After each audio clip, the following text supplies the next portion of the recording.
ప్రేమికుల గొడవలకు సంబంధించిన వీడియోలు సోషల్ మీడియాలో తరచూ దర్శనమిస్తూ ఉంటాయి. ఇప్పుడు ఇలాంటి వీడియో వైరల్ గా మారింది. తన ప్రియురాలు నన్ను మోసం చేసి వేరే అబ్బాయితో తిరుగుతుందని తెలుసుకున్న ఓ ప్రియుడు ఆమెను మార్గ మధ్యలో ఆపి బహుమతిగా ఇచ్చిన స్కూటీని దొంగలించాడు.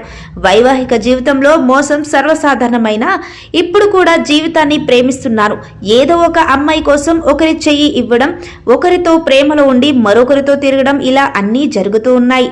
ఇలాంటి ఘటన ఇక్కడ చోటు చేసుకుంది. ప్రియురాలి మోసాన్ని తెలుసుకున్న యువకుడు మార్గ మధ్యంలో ఆమెను ఆపి ఆ యువకుడు మరో అబ్బాయితో తిరుగుతుండగా ఆమె ప్రియుడు రెడ్ హ్యాండెడ్ గా పట్టుకున్నాడు. అతడు ఆమెకు బహుమతిగా ఇచ్చాడు. ఈ వీడియో ఇప్పుడు వైరల్ అవుతోంది మరియు యువకుడి ధైర్యం చాలా ప్రశంసించబడింది.